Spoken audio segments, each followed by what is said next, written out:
Hi guys, this is Meredith from the Witty Gritty Paper Company, and today I'm going to show you how to paint carnations in watercolor. So first thing is the supply list. So for this you're going to need one sheet of 140-pound cold pressed watercolor paper, high adhesive masking tape, a medium round brush, a detail brush, and a liner brush. 4 or 5 shades of watercolors, mixing dishes, and this last thing is optional and we won't need it till later, but white artist's ink. So the first step is masking down your paper. Make sure you use a flat surface. Today I'm using a lap desk. Next, decide what colors you're going to paint your carnations and how many flowers you want to do. I'm going to use 4 colors to paint 3 flowers. The colors I'm using for the flowers are quinacridone red, Indian yellow, Windsor lemon, and Windsor orange. So you want to mix all of these beginning flower colors with your round brush. Now this is an 8 round brush. This is my favorite brush. I use it the most, and I really like it for flowers. So let's start with the red.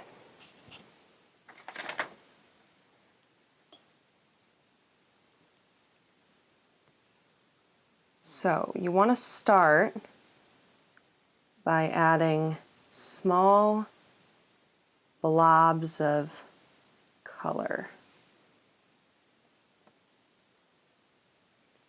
Keep them sort of grouped together in a half circle. You can do some that are thicker, some that are tiny, but keep them in that half circle.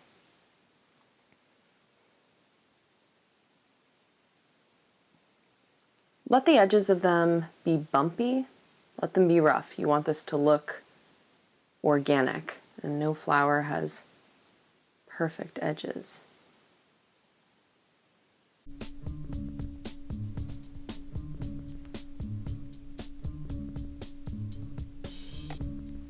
Next, wash all of the pigment out of your brush. Swirl it around. Make sure there's just water in it. You don't want any color left in the brush. Take just the water and use it to slowly soften the edges of your color pools. It's important not to let too much time pass between putting down the original pigment and going back to soften the edges, because as soon as the outermost parts of it dry, you won't be able to get rid of that line. It will not blend smoothly.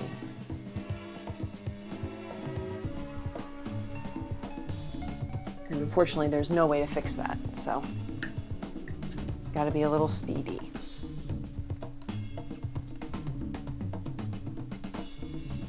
You'll notice how I'm just softening the edges on the upper half of the blobs. And that's because I'm painting a flower. If I were painting something else, maybe it would serve me to go all the way around. But here, I want to go from dark in the center of the flower to light at the tips of the petals. So I'm just going to soften the top. Be careful not to let the pools connect with each other in too many places, because what will happen is the color of one will run into another, and then you'll lose the effect that you just created. It will all be one blurry mess.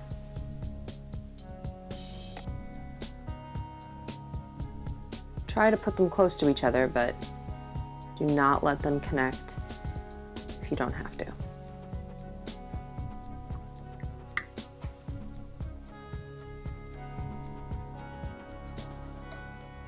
And also feel free, once you've softened the edges, to go back, add a few more pools, round out the shape. Because carnations have a very distinct sort of half moon bud. So whatever looks right, whatever feels right. And this technique in general, this going back with water and in tight quarters, is kind of temperamental. So, you know, practice is definitely key.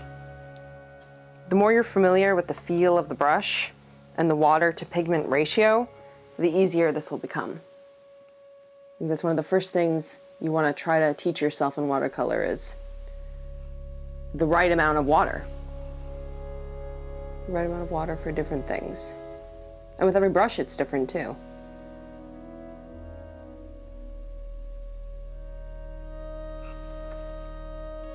Right, it's a big carnation.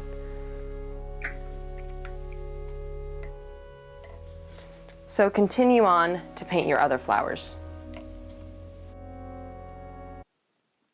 Okay, so wait until the flowers are completely dry. Do not use a hairdryer to save time here. It will push the pigment all over and ruin the look. If it is still cool to the touch, it's not dry yet. But mine looks to be pretty dry here, except for this one spot. I'm just gonna, for my purposes, speed up the drying time with paper towel.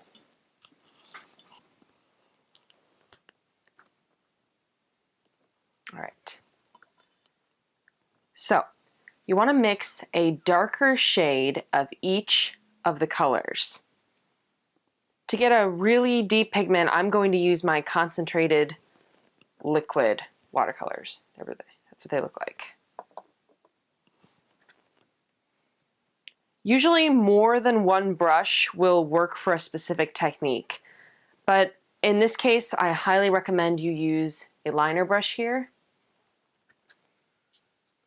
Because of its long, narrow tip, it really likes to bend while you're putting pressure on it, and it makes great irregular organic shapes. So if you have a liner brush, definitely use it. If not, it's a good addition to your paint arsenal. All right, so let's start with red. Basically what we're going to do is make rough outlines around the edges of the blobs we painted.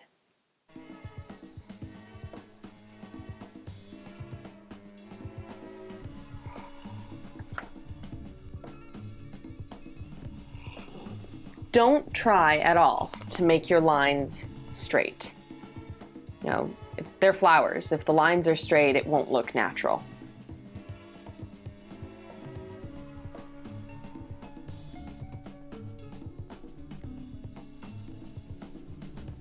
And I'm going to stress again how important it is that you make sure the blobs of color are dry.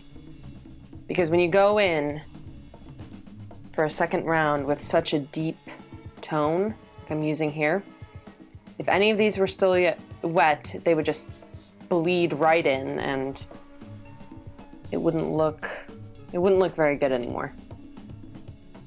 So I know it's hard, but you cannot be impatient if you want to get a final product that really fits the bill.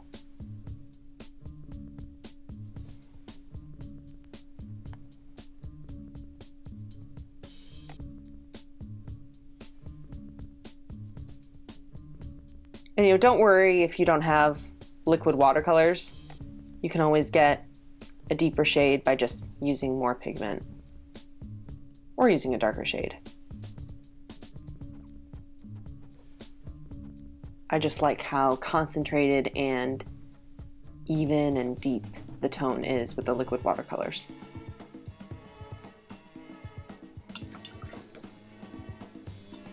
Now I will move on to the other ones.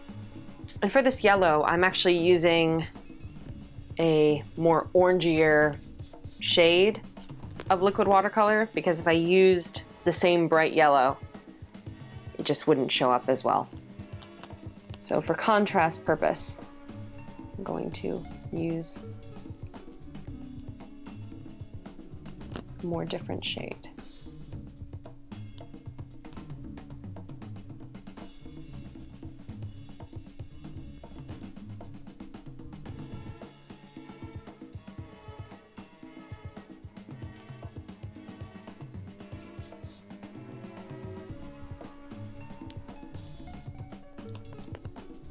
And always make sure with just basically painting in general, particularly watercolor painting where everything can be very, very delicate until it dries, make sure you're always working from top to bottom. Don't start here and go up because, you know, your hand smears it, something drags through it. It's just asking for trouble. All right, when the edges are dry, you can go on to paint the stems. Mixed my first stem color here, which is just sap green, and then I put a little yellow in it too. And we're using the round brush again. So this is pretty easy. We just paint a little lump of color underneath your flower, and then pull it stroke by stroke down to the bottom. And the more paint you add, the longer it'll take to dry, so I'm going to keep it pretty pale.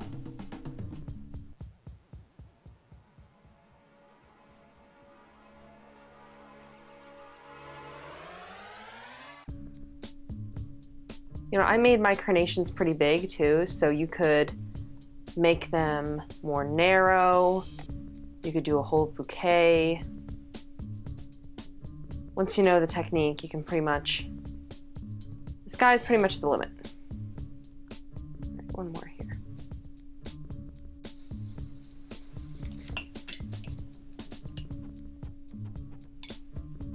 All right, wait for them to dry. But in the meantime, while they're drying, I'm going to mix the accent leaf color. So take my Hooker's green here, add it to the party.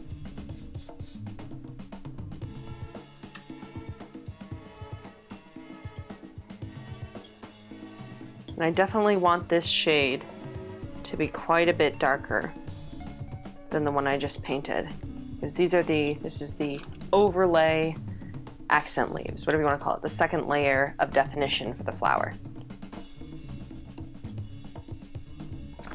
The paper towel is such a simple thing, but it really is very helpful. In general, I don't really recommend it for speeding up drying, just because it's almost always going to look better if you just let it dry naturally.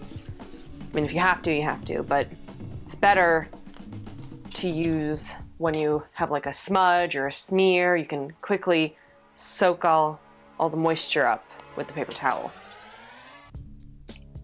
And it has saved more than one artwork of mine. So try to have that handy. All right.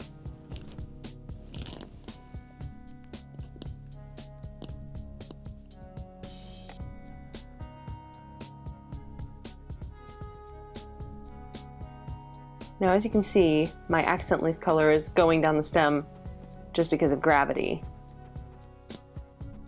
But you can also pull it down if you have a specific direction you want it to go. Carnation leaves are pretty pointed, so I'm going to try to keep them pretty pointed.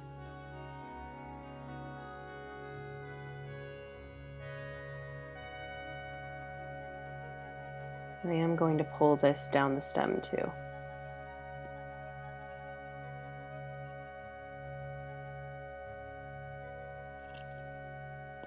You get a lot of depth by using a darker color over a lighter color.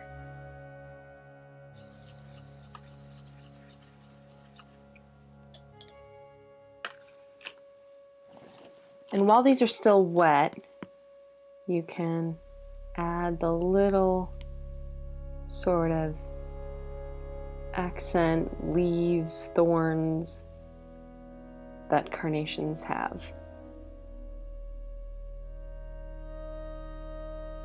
They don't always have to match up. wherever you like them.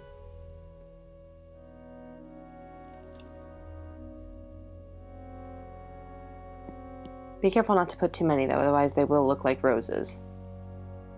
They will look like roses with thorns.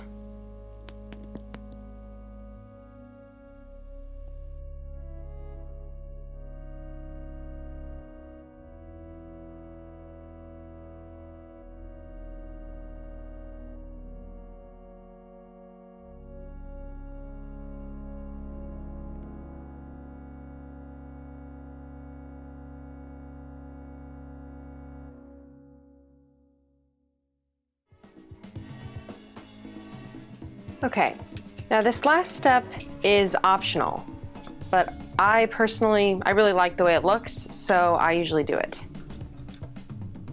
Take some white artist ink and mix in some water. Now, this is the white artist ink that I use. I think it was in the calligraphy section of the art store, so if you have it, this is a great thing to do. Just plain white watercolor would work too if you have that instead.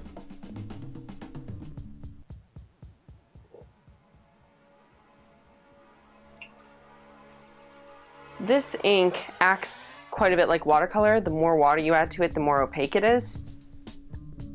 So I'm gonna add a good deal of water here because I don't want it to be solid. So what I'm going to use it for is mixing in just a tiny bit at the bases of my leaves.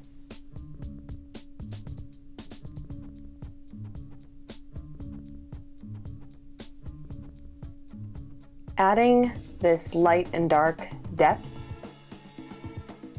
really enhances the levels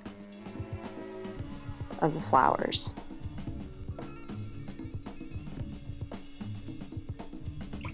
And I'm going to go back and blend it in a little more gently. I do not want it to look so stark.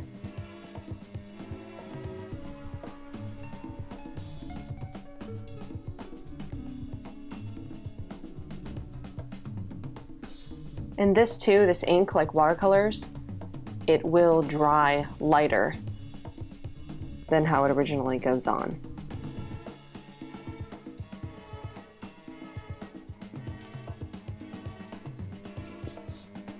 When everything's completely dry, it's time to remove the masking.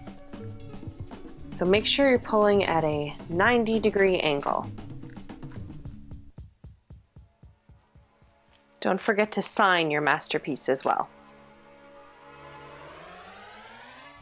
If you have any questions, please leave them in the comments section, and if you'd like to see any more of my work, please check out any of the links at the end of the video.